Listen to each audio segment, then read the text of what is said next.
Svetniki znova o lastništvu avtobusne postaje. Srednji bazen v Pristanu je že od januarja zaprt. Na fakulteti za računalništvo razvijajo vmesnike za podporo medicini. Pozdravljeni. Včerajšnjih evropskih volitev se je v Sloveniji udeležilo le 24% volivcev, medtem ko je bila povprečna volilna udeležba v Evropi skoraj enkrat tolikšna, 43%. V 751-članskem Evropskem parlamentu bo Slovenijo zastopalo 8 poslancev. Vnovič so bili izvoljeni Milan Zver iz SDS-a, Lojze Peterle iz NSI-ja, Tanja Fajon iz SD-ja in po novem predstavnik Desusa, v prejšnjem sklicu pa predstavnik stranke Zares Ivo Vajgl. V Bruslju pa se jim bodo pridružili še Romana Tomc in Patricija Šulin iz SDS-a, prvak Slovenske ljudske stranke Franc Bogovič in Igor Šoltes z listo Verjamem. Na evropskih volitvah so v Sloveniji zmagale stranke z desnega političnega pola, saj so skupno zasedle kar 5 evropskih poslanskih sedežev. SDS je prejel 3, skupna lista NSI-ja in SLS-a pa 2 poslanska sedeža. Naši konkurenti na levici so ubrali drugačno pot, poudarili so evroskepticizem ali celo evrofobijo in seveda na ta način niso uspeli privabiti volilnega telesa na volišče in to je tudi eden izmed razlogov, zakaj je volilna udeležba še slabša, kot je bila pred 5 leti. Vsekakor pa sta 2 poslanca z te liste velik uspeh. 5 poslancev iz Evropske ljudske stranke je najbrž tudi domet, ki smo ga v tem trenutku možni. Pri čemer bo Lojze Peterle evroposlanec že 3. mandat. Enega poslanca sta dobili stranka Desus in lista Verjamem Igorja Šoltesa, ki ga skrbi nizka volilna udeležba. Se je bistveno zmanjšalo zaupanje po eni strani v politiko, to je seveda prisotno zelo pri nas, po drugi strani pa seveda tudi te evropske inštitucije nekako so se oddaljile od ljudi. Se vedno odločam, pa pridem na volišče. Mene so navdušili bolj tisti novinci, ne? Grebejo se strašno za plačo, ne? To se mi zdi, da je naša dolžnost, da sodelujemo v teh volitvah, ne? S preferenčnim glasom je bila izvoljena Tanja Fajon. Socialni demokrati so razočarani, saj je volilni izid slab, izgubili so tudi en sedež v parlamentu. Seveda z rezultatom ne morem biti zadovoljna, če pogledam, da smo en mandat izgubili, sem pa seveda zadovoljna s svojim rezultatom. S čela državljanske liste, ki je prejela le dober odstotek glasov, pa je zaradi slabega volilnega izida odstopil Gregor Virant. To je bila edina možna, logična poteza skladna z evropskimi standardi politične kulture. In edina častna poteza, če je tak rezultat, mora predsednik prevzeti odgovornost. Virant dodaja, da ostaja v stranki, ki jo v kratkem čaka kongres, kjer bodo izbirali novo vodstvo. Velika poraženka volitev je tudi Pozitivna Slovenija, ki se ji ni izpolnila želje po zastopniku v Evropskem parlamentu. Enako kot Gregor Virant je storil tudi prvak SD-ja Igor Lukšič. Po včerajšnjem volilnem porazu je danes popoldne sporočil, da odstopa z mesta predsednika SD-ja. Stranko bo začasno prevzel Dejan Židan. Zdaj pa na mariborsko občino, kjer poteka seja mestnega sveta. Svetniki so se seznanili s poročilom o varnosti v Mariboru, na dnevnem redu pa imajo tudi sprejem novih cen za parkiranje in dodeljevanje koncesij za urejanje zelenih površin in prostorov tržnice. Dogajanje spremlja Matej Korošec. Dobro večer. Svetnice in svetniki so najprej zaključili s pred slabima 2 tednoma prekinjeno izredno sejo o lastništvu glavne mariborske avtobusne postaje. Spomnimo, da naj bi direktor občinske uprave lastništva avtobusne postaje predal nekdanjemu podjetju Veolia. Sprejeli so predajo dokumentacije pristojnim organom, ti pa bodo ugotavljali, ali je bila mestna občini Maribor povzročena škoda. No, župan pa mora do najkasneje 16. junija pripraviti tudi poročilo o domnevno povzročeni škodi mestni občini Maribor. Sicer pa so policisti v Mariboru v minulem letu zaznali za kar 6% več kaznivih dejanj kot leto poprej. Se pa po poročilu, ki so ga predstavili mestnim svetnikom, izboljšuje prometna varnost ter javni red in mir v mestu. Svetnike čaka še potrjevanje spremenjenih cen parkiranja, ki bodo nižje. Na parkiriščih ob železniški postaji pa bi bilo po novem mogoče kupiti parkirno dovolilnico. No, bolje naj bi bile v prihodnje urejene zelene in utrjene površine v mestu, to naj bi prinesel spremenjen odlok za izbiro koncesionarja. Spremembo odloka pa naj bi bile bolj urejene tudi tržnične površine, ta dejavnost pa naj bi bila v prihodnje tudi transparentnejša. Več o dogajanju na seji pa v naslednjih informativnih oddajah. Saga o prodaji Večera, ki se vleče že 5 let, bi se lahko vendarle kmalu končala. Pri mladi prekmurski družbi Dober večer, ki je v lasti Uroša Hakla in Saša Todoroviča, so potrdili, da so konec tedna oddali zavezujočo ponudbo za nakup časopisne hiše. Njuni imeni sta se v javnosti pojavili že pred februarsko javno dražbo, a je bila takratna izklicna cena v višini 3 milijonov evrov zanjo previsoka. Ta petek naj bi na upravo Dela prispela zavezujoča ponudba za odkup 79% deleža časopisne hiše Večer. V bistvu odločitev bo padla na podlagi skrbnega pregleda. Kolikor bomo v skrbnem pregledu ugotovili, da se z družbo da še korektno poslovati v prihodnje, bo na podlagi tega oblikovala prevzemno ponudbo in jo tudi oddala. Nekdanji direktor Pristopa Uroš Hakl in šef T2 Sašo Todorovič sta podjetje Dober večer ustanovila februarja letos. Nakup časopisne hiše je dobra poslovna priložnost, menita. Odkot bosta zagotovila denar, nista želela razkriti. Spomnimo, avstrijska Stirja je bila lani neuradno pripravljena odšteti 2,5 milijona evrov. Kapital za nakup zagotavlja podobno, kot se to dela v podobnih primerih, se pravi deloma z lastniškim, deloma pa z dolžniškim kapitalom. Poslovanje družbe ni najboljše, priznavata podjetnika. Nujno bo prestrukturiranje. O poslovnem načrtu in strategiji pa ostajata redko besedna. Internet je mogoče samo en segment, ni pa ključen segment za uspešno poslovanje časnika. Zagotovo se da veliko narediti tudi še na prodaji oglasnega prostora in pa zadržanju naročnikov. To je že 5. poizkus prodaje Večera. Delo ga po naročilu Urada za varstvo konkurence prodaja že od leta 2009. Za nakup so se lani zanimali tudi zaposleni, a kupnine niso uspeli zbrati. V mariborskem kopališču Pristan so januarja morali zapreti srednji bazen. Zaradi dotrajanosti je bilo v njem prenevarno plavati, plavalcem pa sta tako na voljo le 2 bazena. Kdaj bo bazen ponovno odprt na športnih objektih, Maribor ne vedo, saj denarja za obnovo, ki bo stala 1,5 milijona evrov, nimajo. Najprej bodo projekt prenove podrobno preučile strokovne službe, nato pa ga mora potrditi mestni svet. Da mora biti to storjeno čim prej, pa opozarja direktor športnih objektov Anton Knez, saj je sicer pred njimi še ena izgubljena sezona. Tale 25-metrski bazen v Pristanu so zaradi varnosti kopalcev v začetku leta zaprli. Bazenska ploščad in betonske plošče so v izredno slabem stanju. Dokumentacija za gradnjo novega bazena je pripravljena, predvidoma jutri ga bodo pregledale strokovne službe, nato bo predlog romal na mestni svet. Naslednji teden imamo še zadnje usklajevanje z športniki in pa z vsemi seveda tudi ostalimi uporabniki bazena, da če že gremo v sanacijo tega bazena, da ga naredimo za naslednjih 20-25 let. Vendar finančna konstrukcija za naložbo še ni dorečena. Na občini omenjajo možnost pridobitve investitorja, evropskega denarja ali kredita. V proračunu denarja ni. Mestna oblast kljub krizi, ki trenutno vlada, le našla, se pravi prvič dovolj modrosti, ki itak je, na razpolago denarja ni in da bojo tudi z nekaterimi sredstvi ali pa s kakršnimi koli novimi partnerji zagotovili financiranje le tega. Temeljite prenove pa bo v kratkem potreben tudi Mariborski otok, a je uresničitev skoraj 10 milijonov evrov vrednega projekta malo verjetna. Tudi z manj denarja bi se dalo veliko narediti, pravi Knez, kjer se pripravljajo na novo sezono.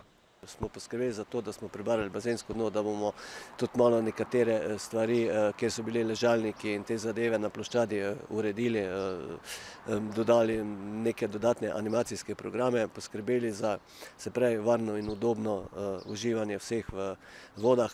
Otvoritev bo 15. junija, ob vikendih bo živa glasba, na voljo pa bo tudi brezplačno varstvo otrok. Večer pred evropskimi volitvami so se v Mariboru spomnili pomembne prelomnice v zgodovini Slovenije. 23. maja leta 1991 se je s pekrskimi dogodki začela osamosvojitvena vojna za Slovenijo. Na ta dan je jugoslovanska vojska obkolila učni center v Pekrah, kjer se je urila prva generacija nabornikov v teritorialni obrambi in zahtevala prekinitev njihovega urjenja. Slovenske oblasti so se uprle. V edinstvenem uporu proti neprimerno večjemu sovražniku so se združili tako vojaki in policisti kot Pekrčani, ki so se 24. maja postavili v živi zid, da bi ustavili jugoslovanske tanke. Takrat je padla tudi prva žrtev osamosvojitvene vojne, Jozef Šimčik. Kot je bilo slišati na spominski slovesnosti, so se v pekrskih dogodkih izkazala slovenska srca, ki so takrat izbojevala nemogoče lastno državo. Pekre so zibelka naše države, saj so Mariborčani z odločnostjo pokazali, da so tudi življenjem pripravljeni varovati 120 slovenskih nabornikov in braniti nastajajočo samostojno Slovenijo. V Pekrah je velika simbolika, ker smo Slovenci postali enotni in smo uresničili svojo vizijo. In jaz mislim, da je to dobro sporočilo pekrskih dogodkov tudi danes, ker moramo Slovenci ostati enotni in zvesti skupnim interesom in naši viziji. Tu smo morali pokazati svojo odločnost in odločenost, da vzdržimo. In nam tudi zaradi teh zadev ni bilo težko ponoviti v junijskih dneh čez slab mesec naprej. Cestne barikade, potem ko so oklepniki Jugoslovanske ljudske armade obkolili pekrski učni center, ne bomo nikoli pozabili, pravijo številni domačini. Je treba to tradicijo spoštovati, ker to je le zgodovina naša. Naši vnuki, ko jim to pripovedujemo, poslušajo, ne morejo verjeti, da se je to dogajalo. Nismo si mogli predstavljati, da je do tega prišlo. Pozabljajo se, veste, nekateri zdaj hoče spremeniti zgodovino, pa hoče reči, da to ni bilo nič. Ljudje so stopili pred oklepnike, preprečili so tankovski enoti, da se prebije do samega centra, s tem, da borbena oklepna vozila in specialci niški na tej vzhodni strani tega učnega centra so že zasedli takrat položaje. Najbolj kritična je pa bila seveda noč. Pekrskih dogodkov se v Mariboru vsako leto spomnijo tudi s spominskim pohodom in dnevom odprtih vrat vojašnice generala Maistra. O pomembnih dogodkih današnjega dne pa v kratkem pregledu. Davčna uprava je pobrala za 96 milijonov evrov več davka na dodano vrednost kot v enakem obdobju lani, je danes povedal gospodarski minister v odhodu Metod Dragonja. Dober rezultat je predvsem delo poostrenega nadzora inšpektorjev davčne in carinske uprave v okviru boja zoper sivo ekonomijo, ki ga je lani začrtala vlada. Obseg sive ekonomije se je bistveno zmanjšal s prepovedjo popravljanja in brisanja podatkov v blagajnah. Pred uveljavitvijo te prepovedi je bilo izbrisanega 50% prometa, zdaj ga je 2,6%. Še vedno pa se obseg sive ekonomije v Sloveniji giblje med 8,5 in 12%, torej med 4 in 8 milijardami evrov. Celjski policisti so kazensko ovadili 3 odgovorne osebe iz podjetja na Vranskem, domnevno gre za družbo Kiv, ki je od lanskega leta v stečaju. Kriminalisti so ugotovili, da naj bi odgovorni od avgusta 2011 do aprila lani zavestno kršili zakonodajo in 97 zaposlenih oškodovali za skupno 1,4 milijona evrov. Gre za znesek neizplačanih plač in socialnih prispevkov. Cene naftnih derivatov se bodo opolnoči zvišale. Neosvinčeni 95-oktanski bencin in dizelsko gorivo se bosta podražila za 1,3 centa. Za precej manj, za 0,3 centa se bo zvišala cena 100-oktanskega bencina. Podražilo se bo tudi kurilno olje in sicer za 1,4 centa. Maturanti, ki so v petek množično zaplesali ulično četvorko, se te dni še simbolno s predajo ključev poslavljajo od srednje šole. Predajo jih svojim naslednikom, dijakom 3. letnika, a ne kar tako. Ključ si morajo dobesedno priboriti. Na Prvi gimnaziji Maribor je bilo treba zanj med drugim klečati tudi na koruzi in koprivah. S pesmijo razigrano in nagajivo se je začela prireditev, ki se je po slovesni razglasitvi najboljših dijakov spremenila v boj za ključ. Sledile so bolj ali manj boleče igre, med drugimi so se fantje pomerili tudi v hitrosti depiliranja nog. Za ključ, ki prinaša tudi nekatere ugodnosti, se je pač treba žrtvovati, smo slišali ob glasnem spodbujanju pri igri, kdo najhitreje poje izjemno trda kuhana jajca oblita s čokolado. Posebno živetje je, da to pretepiš že tudi kot razred skupaj, to je še dodatno poveže, posebno se tudi imaš ključ in imaš tudi razne pravice, kot recimo, da lahko prereješ zabave prva parti, kot jih mi imenujemo. Čeprav je bilo včasih naporno, pa so bila ta 4 leta nekaj posebnega, so poudarili dijaki, ki bodo pogrešali tako sošolce kot skupna druženja. Vedno smo se naredili po svoje posebno in smo se imeli fajn. Verjetno prijatelje, ki bomo še naprej imeli, pač druženje skupaj, to je bilo tako glavno, odmori. Seveda pa jih do čisto pravega konca čaka še nekaj dela. Ja, najprej največji izziv je zagotovo matura, ki je zdaj čez teden. Tako da, kar se pa tiče poletnih počitnic, pa verjetno bo malo potovala. Kaj pa svetujete morda vašim naslednikom, 3. letnikom, 2., 1.? da naj uživajo četrteletnik čim več skupaj. Pa se vrnimo spet na začetek k boju za ključ. Najuspešnejši so bili dijaki 3. G, ki so nazadnje morali prestati še klečanje na koruzi in masažo s koprivami. Po prisegi pa so si dijaki boleča in srbeča telesa ohladili kar v bližnji fontani. Koprive so bile malo, pa to ta zadeva zelo smrdi, s katero smo bili politi, ampak Srednje šole pa na Fakultetu za računalništvo in informatiko. Skupina mladih raziskovalcev je razvila programsko opremo za pomoč v medicini, za kar so pridobili tudi evropska sredstva. Razvili so 5 produktov in se povezali tako z domačimi kot tujimi medicinskimi ustanovami, najbolj z rehabilitacijskim centrom Soča, kjer njihove izume že tudi preizkušajo. Poglejmo.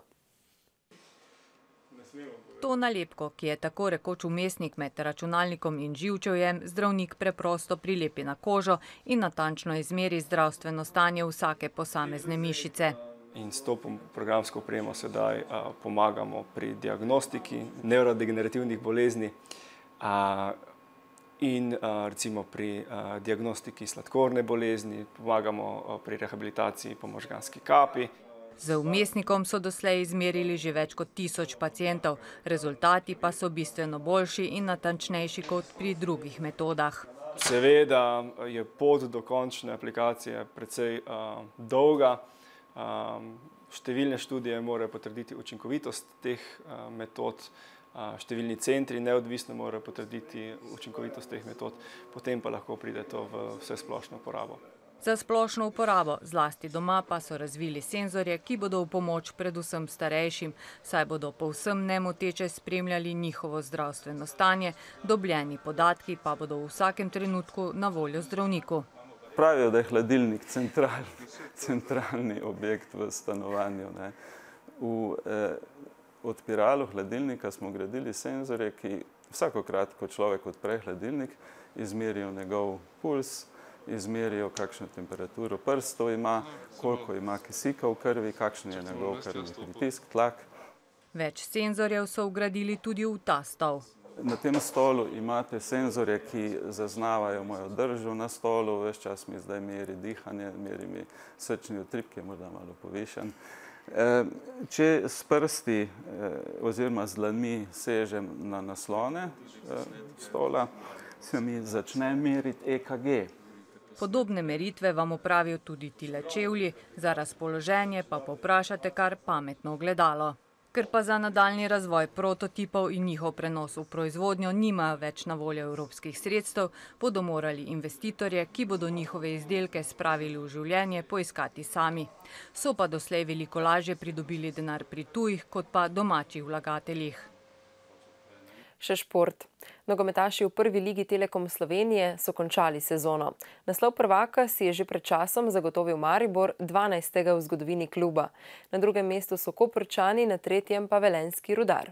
Od elitne skupine se poslavlja kranjski Triglav, nadomestil pa naj bi ga prvak druge lige Dob. Odločitev o tem, ali bodo zaigrali v prvi ligi, bodo iz kluba v bližini Domžal sporočili sredi tedna. Na ta trenutek so čakali celo sezono, tako igralci kot gledalci. Slednjih je bilo na tekmi med Mariborom in Domžalami okoli 6000. Kar precej med njimi se jih je po tekmi zadržalo na južni ploščadi, kjer so skupaj z igralci izvedli že tradicionalni obred. Najprej so igralci eden za drugim prišli na južno tribuno. Nato so od predstavnikov Slovenske nogometne zveze že 12. prejeli pokal za najboljšo ekipo v državnem prvenstvu. In takrat se je začelo pravoslavje, ki ga je povezoval Marko Stavareš, ki je med navijači zelo priljubljen. Vsi imamo samo eno barvo, vijolična barva. In jaz tudi imam rad od vse navijače, on ima rad mene in zato Maribor je najboljši v Sloveniji. Z rajanjem na tribuni se je od vijoličastega dresa poslovil Dejan Mezga.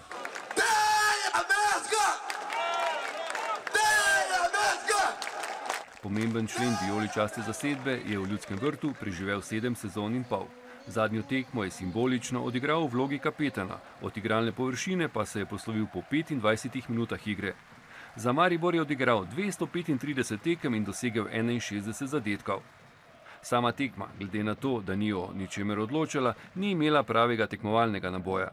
Maribor jo je odigral v kombinirani zasedbi, saj je ostala na klopi za rezervne igralce kar peterica izkušenih nogometašev. Da bodo lahko v prihodnje resno računali nanj, je nekajkrat dokazal vratar Cotman, ki je tretjič v sezoni zamenjal Handanovića. Zaustavil je nekaj obetavnih napadov Domžalčanov in bil najbolj zaslužen, da je Maribor še 29. v sezoni ostal neporažen. V njej je 24krat zmagal, 5krat odigral neodločeno in 7krat izgubil.